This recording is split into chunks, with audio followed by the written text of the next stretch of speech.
Hello साथियों, मैं हूं सुभाष टागर। आप सभी का आपके अपने YouTube channel let's learn the electrical में हार्दिक स्वागत करता हूं। जैसा कि आज हम बात करने वाले ट्रांसफार्मर के एक्सटर्नल पार्ट्स की। ट्रांसफार्मर के इंटरनल पार्ट्स की हम नेक्स्ट वीडियो में बात करेंगे। तो चलिए हम वन बाय वन एक बार ओवरव्यू देख लेते हैं। ट्रांसफार्मर में कौन सा पार्ट्स कहाँ लगा हुआ रहता है, ताकि अपना माइंड सेट रहे जब हम इसका एक्सप्लेनेशन करेंगे प्रत्येक पार्ट का। उस समय हमारे माइंड में एक व्यू रहेगा कि भाई जैसे ये कंजर्वेटर टैंक है, जब हम कंजर्वेटर टैंक की बात कर रहे होंगे तब आपके माइंड में ये व्यू रहना चाहिए कि कंजर्वेटर टैंक यहाँ लगा हुआ रहता है। चलिए देख लेते हैं वन बाय वन। सबसे टॉप की बात करूँ मैं, तो टॉप पे लगा रहता है कंजर्वेटर टैंक, और कंजर्वेटर टैंक पे ही ब्रीथर लगा रहता है, और ब्रीथर पे ही सिलिका जेल लगी हुई थी है, और कंजर्वेटर टैंक पे ही ऑयल लेवल इंडिकेटर लगा रहता है, जहाँ से हमें पता रहता है ट्रांसफार्मर में भी ऑयल कितना है। ठीक है। दूसरा होता है एक्सप्लोजन वेंट, जो कि एक पाइप नुमा रहता है, ऊपर से कर्व सरफेस रहती है, इसकी कर्व टाइप में रहता है, और बॉटम साइड रहता है। यहाँ पे इसके डायफ्राम लगा हुआ रहता है, और यहाँ ग्लास भी लगा हुआ रह सकता है। ये होते हैं हमारे एसटी टर्मिनल। ये होती है नेम प्लेट, जिसके ऊपर ट्रांसफार्मर की कंप्लीट डिटेल रहती है। ये रहता है हमारा रेडिएटर बैंक, इनको फिन्स भी बोलते हैं, जहाँ पे ऑयल का सर्कुलेशन होता है और ऑयल कूलिंग होता है। यह रहता है हमारा एलटी टर्मिनल। एलटी टर्मिनल पे हम ट्रांसफार्मर के आउटपुट के कनेक्शन करते हैं। ये होता है मार्शलिंग बॉक्स। मार्शलिंग बॉक्स में हमारे OTI WTI लगे हुए रहते हैं, और कंट्रोलिंग टर्मिनल होते हैं। ये था एक हमारा ट्रांसफार्मर का ओवरव्यू, या हम बोल सकते हैं एक्सटर्नल पार्ट्स का, कहाँ कहाँ कौन कौन सा एक्सटर्नल पार्ट्स लगा हुआ रहता है। अब हम आगे बढ़ते हैं और वन बाय वन सभी पार्ट्स की डिटेल एक्सप्लेनेशन में बात करते हैं। चलिए, सबसे पहले हम बात करेंगे कंजर्वेटर टैंक की। सबसे पहले हमें पर्पज़ पता रहना चाहिए कि कंजर्वेटर टैंक क्यों लगाते हैं। तो आपकी जानकारी के लिए मैं बता दूं, जो ट्रांसफार्मर ऑयल होता है, जब ये हीट होता है, या हम ये बोल सकते हैं जब हम इस पर लोड इंक्रीज़ करते हैं धीरे धीरे, वैसे वैसे इसमें एक एम्बिएंट टेम्परेचर इंक्रीज होता है, और इसका वॉल्यूम धीरे धीरे इंक्रीज होने लग जाता है। जब वॉल्यूम इंक्रीज होगा तो उस इंक्रीज्ड वॉल्यूम या उस ऑयल लेवल जो इंक्रीज होता है, उसको एक एडिक्वेट स्पेस प्रोवाइड करवाता है कंजर्वेटर टैंक। जैसा कि इसमें स्लाइड में दिख भी रहा है, ये एयर बैग वाला स्पेस रहता है, यह खाली रहता है। जब जैसे जैसे ऑयल का वॉल्यूम बढ़ेगा, यह इस स्पेस को कवर कर लेगा, और जो एयर बैग में जो एयर रहती है वो बाहर की साइड इस पाइप के थ्रू जाती है, जो कि ब्रीथर के थ्रू बाहर निकलेगी। ये पहले इतना सा ये पर्पज़ पता होना चाहिए। कंजर्वेटर टैंक क्या करता है, एडिक्वेट स्पेस प्रोवाइड करवाता है ऑयल को, जब इसका ऑयल का वॉल्यूम इंक्रीज होता है एट ए पर्टिकुलर टेम्परेचर पे। अब हमारे पास कंजर्वेटर टैंक भी दो प्रकार के होते हैं। एक होता है एयर बैग टाइप का होता है, जिसमें एयर बैग लगे हुए होते हैं, जिन्हें atom seal type conservator tank कहा जाता है।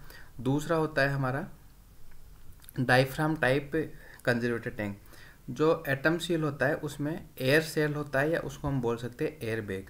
एक एयर बैग होता है जिसके अंदर एयर भरी हुई रहती है। जैसे जैसे ऑयल एक्सपांसन होता है, उस टाइम पे एयर बैग पे प्रेशर आता है, और एयर बैग की एयर बाहर की साइड निकल जाती है। जब हमारा लोड डिक्रीज होता है, ऑयल कूलिंग होता है, उस टाइम पे एयर बैग बाहर की एयर को सक्शन कर लेगा।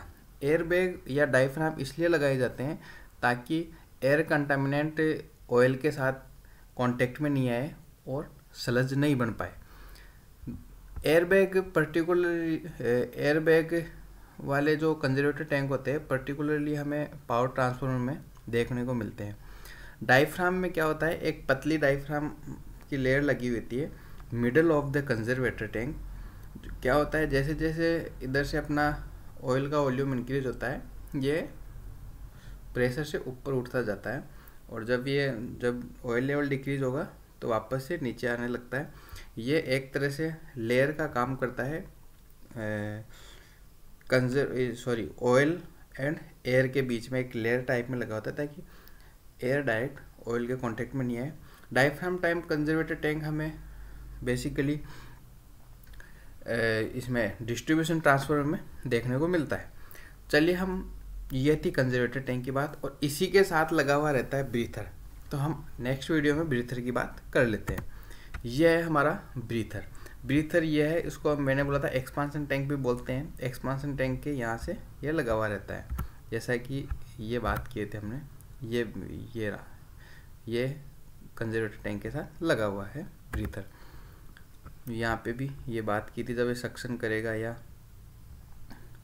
आउटसाइड में एयर निकालेगा तो यहाँ से, तो ये लगा रहता है ब्रीथर। जब ये अभी अपन ने बात किए थे कि ऑयल का वॉल्यूम बढ़ेगा, जैसे ये अपन ने एरो से शो भी कर रखा है ऑयल का, तो ये एयर बाहर की साइड जाएगी, ब्रीथर के थ्रू बाहर निकलेगी। जब ऑयल का लेवल डिक्रीज होगा या नो लोड कंडीशन में जाएगा या लोड डिक्रीज होगा, तो ऑयल कूलिंग होगा, धीरे धीरे कूलिंग होगा, तो बॉटम साइड में ये बैठने लग जाएगा ऑयल।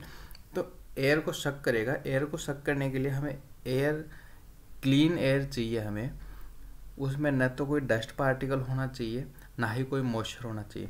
इन सब से बचने के लिए हम लगाते हैं ये ब्रीथर। ब्रीथर में ये जो एरिया होता है, ये होता है सिलिका जेल, ये होता है ऑयल कप। ऑयल कप क्या करता है, इसमें ट्रांसफॉर्मर ऑयल ही डाला जाता है।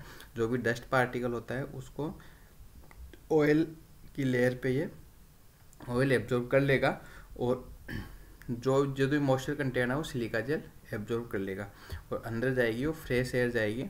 इसको ब्रीथर से ये भी अपन समझ सकते हैं कि एक तरह से श्वसन क्रिया जो अपन करते हैं, श्वसन में अपन ऑक्सीजन लेते हैं और कार्बन डाइऑक्साइड छोड़ते हैं, उसी प्रकार ये एक तरह से इसके ऑक्सीजन का काम करता है।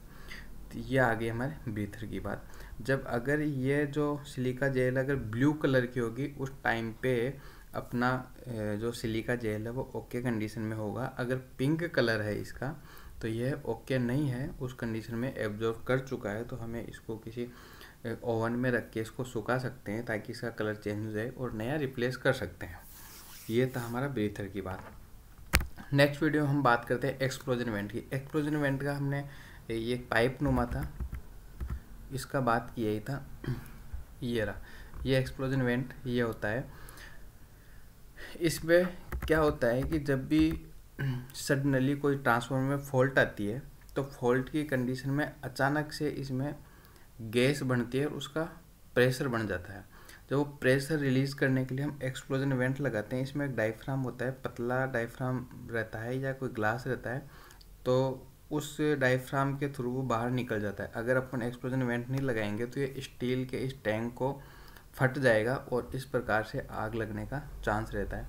इसको हम एक उदाहरण से समझ सकते हैं, जैसे कि अपना प्रेशर कुकर होता है, उसको अपन जब गैस पे रखते हैं तो एक टाइम के बाद वो सीटी मारने लग जाएगा। अगर वो सीटी नहीं मारेगा, क्योंकि सीटी मारता है तो प्रेशर रिलीज़ कर देता है बाहर की तरफ, अगर सीटी नहीं मारेगा तो अपना कुकर फटने के चांस रहता है। सेम ही यहाँ एक्सप्लोजन वेंट प्रेशर कुकर की सीटी की तरह कार्य करेगा। अब नेक्स्ट हम बात करें बकोज रिले की। बकोज रिले गैस ऑपरेटेड रिले होती है। ये है ना, जो अपना ट्रांसफार्मर ऑयल होता है उसका बॉइलिंग पॉइंट होता है 280 डिग्री सेल्सियस से 400 डिग्री सेल्सियस से। इसके बाद जो ट्रांसफार्मर ऑयल है वो गैस में कन्वर्ट होने लग जाता है। जैसे जैसे हमारा फॉल्ट इंक्रीज होगा या लोड इंक्रीज होता है, एक रेटेड कैपेसिटी से अब वो लोड जाने लग जाता है, तब धीरे धीरे इसमें गैस बढ़ने लगती है। जैसे ये गैस में कन्वर्ट होगा तो जो गैस का प्रेशर हो इसके थ्रू जाएगा। इसमें एक मरकरी स्विच लगा हुआ रहता है जो उस गैस के प्रेशर से टिल्ट होता है और सर्किट कंप्लीट करता है, तो ये अलार्म का सिग्नल देने लग जाता है, ताकि अपने को पता चल जाता है भाई इसका लोड इंक्रीज हो रहा है, क्योंकि गैस ज़्यादा बन रही है इसमें, तो हम लोड डिक्रीज कर सकते हैं। इन सब के लिए ये बकोज रिले यूज़ की जाती है। की पॉइंट इसका ये ध्यान रखना है कि 500 kVA से अबव अपन बकोज रिले यूज़ करते हैं। ये मेन टैंक और कंजर्वेटर टैंक के बीच में लगी हुई रहती है, और इसको अपन OLTC पे भी लगा के रखते हैं। तो ये थी बकोज रिले का डिटेल हम एक वीडियो बनाने वाले हैं, जल्दी ही अपने यूट्यूब चैनल पे आ जाएगा। तो वहाँ से आपको पूरा उसका वर्किंग प्रिंसिपल इनसाइड से हम सब कुछ इसका बताएंगे आपको। बस अभी इतना ध्यान रखना है, बकोज रिले गैस ऑपरेटेड रिले होती है और लोड इंक्रीज़ होता है या रेटेड कैपेसिटी जब वो चला जाता है तो गैसें ज़्यादा बढ़ने लग जाती है इसमें।